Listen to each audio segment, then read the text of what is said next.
Voici votre édition Toulouse Métropole. Ce soir, on va revenir sur le match du week-end. Toulouse n'est plus relégable à une journée de la fin du championnat. Nous verrons ce qu'en pensent les supporters. D'abord, le fait du jour. Des policiers vont organiser la semaine prochaine, le 18, une manifestation contre, disent-ils, la haine anti-flic. Ils sont épuisés par des semaines à encadrer la mobilisation contre la loi El Khomri et le mouvement Nuit debout à Toulouse. Christine Ravier et Jean-Luc Pigneuf. Halte à la haine anti-flic, force doit rester à la loi. C'est sur ces mots d'ordre que les policiers se mobilisent. Fatigués, après des mois de sollicitations dues à l'état d'urgence et aux nombreuses manifestations, ils se disent exaspérés. Face à des gens qui sont, eux, très protégés, armés avec des parpaings, avec parfois des extincteurs, des batteries de voitures. On a vu de graves blessures sur nos collègues avec tous moyens qui ont été lancés contre eux. Je dois dire qu'on est extrêmement limité. On pourrait faire autrement. Oui, avec des canons à eau et avec l'utilisation de moyens qui pourraient donner une distance entre les manifestants les plus hostiles et les forces de l'ordre. Ça limiterait les blessés dans nos rangs. Sous pression, dénigrés, voire mis en accusation, comme l'a fait cette affiche récemment, ils ont le sentiment d'être pris pour des cibles sans que cela ne soulève d'émotions particulières dans les médias ou dans l'opinion. On peut aujourd'hui dénombrer plus de 300 fonctionnaires blessés, tout simplement parce qu'on a trop attendu.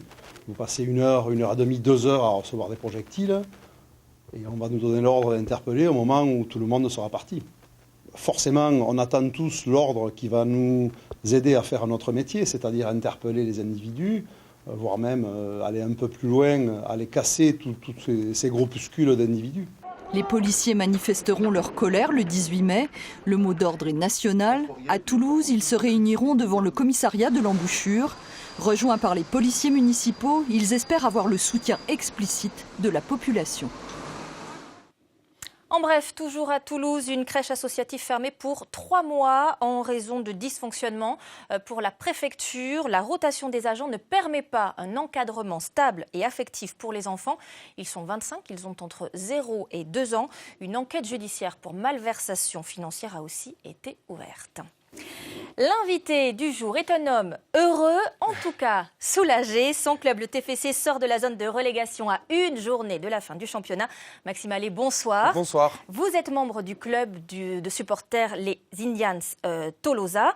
Samedi soir, au Stadium, avec la victoire contre Troyes, c'était la délivrance. Adieu la zone rouge où vous étiez depuis mi-octobre. Voilà, c'est ça, ça faisait 7 mois.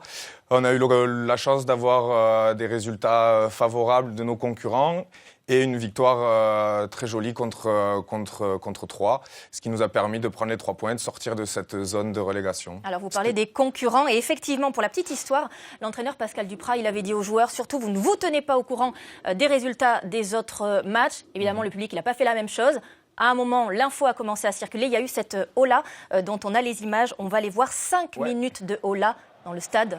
C'était comment ? C'était un peu inespéré parce que quand on reprend un petit peu le fil de la saison, c'était pas prévu de vivre des émotions comme celle-ci à la fin de la saison. On pensait que la saison allait se terminer à l'image de notre saison très difficilement.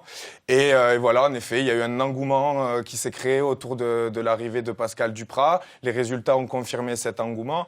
Et ce qui s'est passé par rapport à samedi, c'est que nous avons marqué le but de Oscar Trero, 1 minute avant le but de Batshuayi à Marseille. Donc en fait, en l'espace de 1 minute, on est sorti de la zone de relégation et tout le stade l'a vécu en même temps. Et c'est vrai que on a vécu une belle soirée, une belle émotion. Et j'espère que c'est rien comparé à ce qu'on va vivre samedi prochain. Nous le souhaitons aussi. On reviendra tout à l'heure sur le match de Trero dont vous avez parlé. Ouais. D'abord, revenons sur l'engouement dont vous nous parlez en ce moment aussi. Vous êtes en train de préparer le déplacement à Angers et vous êtes débordé. Tout le monde ne pourra pas y aller. Alors, tout le monde ne pourra pas y aller, ça, c'est pas dit. La capacité maximum du parcage à Angers est de 850 places de mémoire. Donc, on appelle vraiment tous les supporters, toutes les personnes qui aiment le club et qui ne veulent pas aller le voir descendre en 2e division à aller à Angers par leurs propres moyens. Il faut contacter les groupes de supporters. Mais il y en a déjà beaucoup qui vous appellent. Il y a déjà beaucoup de demandes. C'est vrai qu'on n'avait pas imaginé vivre avec toutes ces inscriptions-là. Moi, ça me fait un petit peu penser à une finale de coupe nationale. C'est vrai qu'on n'a jamais eu l'occasion d'en vivre. La seule et l'unique était en 1957. Donc, il y a plein de générations qui sont en attente de vivre quelque chose de fort et un déplacement fort. et de vivre des émotions de manière collective. Et c'est ça qu'on va aller chercher à Angers. Et les joueurs, je suis sûr qu'ils vont faire le travail, mais nous, en tout cas, on sera en tribune et on lâchera rien et on fera le boulot également. Et Angers, une ville pas comme les autres, c'est là que le TFC, en 2002, avait gagné sa remontée en Ligue 1. Évidemment, ceux qui aiment les symboles apprécieront. On va revenir aux sportifs avec le but, vous l'avez dit tout à l'heure, de Trero, but de la victoire. Pascal Duprat a alors déclaré que les joueurs avaient tous sorti leur costume de Zorro pour être les héros du soir. Vous êtes d'accord ? Je suis tout à fait d'accord. On a vu que tous les joueurs formaient un. C'était vraiment une victoire du collectif et même du staff, puisque l'anecdote fait que Oscar Trero est rentré 1 minute avant de marquer le but. Donc ça montre vraiment que tous les joueurs sont impliqués dans cette mission et dans cette opération du maintien. Mais pourquoi il n'était pas avant impliqué alors ? Qu'est-ce qui a changé ? L'entraîneur, le Vraiment. discours. Le discours, à un moment donné, quand vous avez 2 entraîneurs qui ont les mêmes joueurs à leur disposition et que l'équipe n'est absolument pas pareille, là, avec Pascal Duprat, ce sont les mêmes joueurs qui avaient sous l'ère de Dominique Arribagé. Ils sont transcendés, ces joueurs-là. Même nous, on ne les reconnaît plus. Donc, ça montre bien que, voilà, l'effet Pascal Duprat, il joue, et ses valeurs, sa rigueur et son franc-parler touchent les joueurs et leur a permis d'aller chercher ces points qui nous manquaient. Merci beaucoup, Avec Maxime plaisir. Allais, d'être venu donc Et tous à Angers, nous parler. Et tous à Angers samedi, on a bien compris. Le coup d'envoi, ce sera à 21h. Angers, TFC, Toulouse qui va jouer, vous l'avez compris, sa place en Ligue 1 pour la saison prochaine. Je vous souhaite une très belle soirée. Merci. Et je vous dis à demain.